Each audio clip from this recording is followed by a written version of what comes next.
debout. L'Union africaine est un beau village, le plus beau village de la planète, le plus beau village est à Niamey. Bonjour l'Afrique. Le président Issou Mahamadou a relevé une panoplie de défis sur le plan national et africain.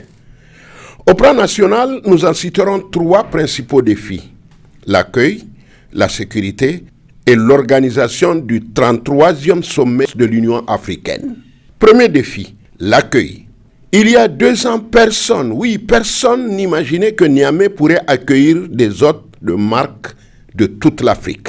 Il fallait de nombreuses infrastructures et la logistique qu'exige ce type d'événement.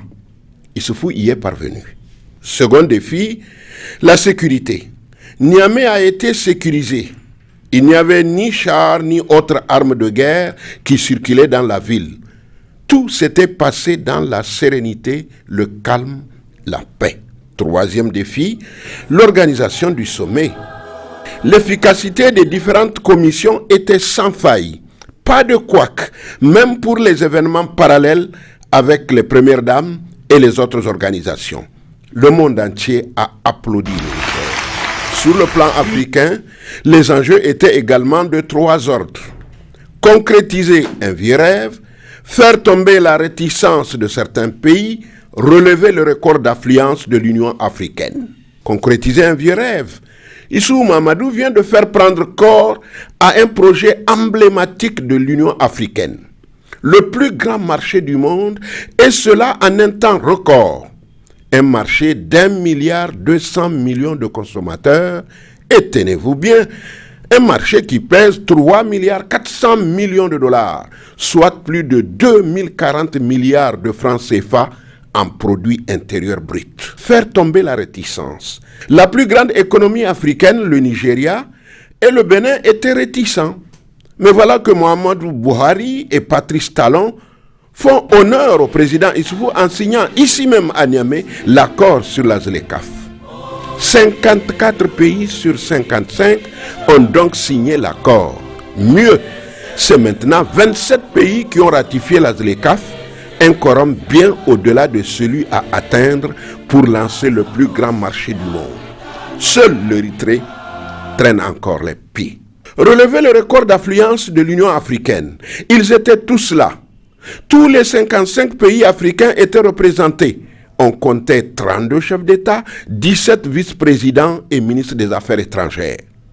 En tout cas, le sommet de Niamey marquera l'histoire du continent africain. Un rêve, un vieux rêve se réalise. De nombreuses personnalités n'ont pas tari d'éloges à l'endroit du champion de la ZLECAf. Pour Paul Kagame du Rwanda, l'histoire se souviendra du rôle joué par le président Issoufou. Le président togolais fort Ezosima Nyasingbe renchérit: si tu veux réussir un sujet compliqué et difficile, confie-le au président Issoufou. Normal, c'est un mathématicien.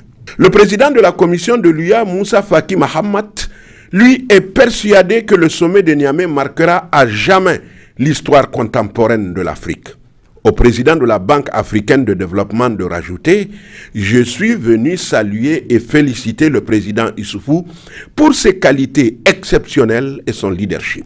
L'unité africaine est la seule voie qui permettra d'assurer la renaissance, la dignité et le progrès pour chacun de nos pays et pour l'ensemble du continent. En tout cas, le président Issou Mahamadou rentre dans l'histoire. S'il vous plaît, du bon côté, car il a réussi à célébrer cette entente historique ici chez lui à Niamey. Concrétiser le rêve des panafricanistes, des pères fondateurs de l'Union africaine. N'ayons pas honte de le clamer haut et fort. Ce visionnaire réunit à lui seul 3 grandes qualités: la combativité, l'intelligence, le patriotisme. La combativité, parce que Issou s'est battu pour que le 33e sommet de l'UA se tienne ici au Niger avec toutes les commodités. L'intelligence, il a su en très peu de temps et avec brio lancer un projet emblématique de l'Union africaine. Enfin, Issoufou Mahamadou est un patriote. Après avoir investi toutes ses forces et son intelligence pour son pays, il a décidé d'organiser des élections propres et quitter le pouvoir sans chercher à tripatouiller la Constitution. C'est pour lui un point d'honneur. Les hommes de sa trempe sont rarissimes en Afrique. Et comme le disent les Anglais, you are on the good side of the history, Mr. President. Les gens se souviendront que c'est à Niamey que l'entrée en vigueur de la zone de libre-échange continentale a été constatée. C'est ça que retiendra l'histoire.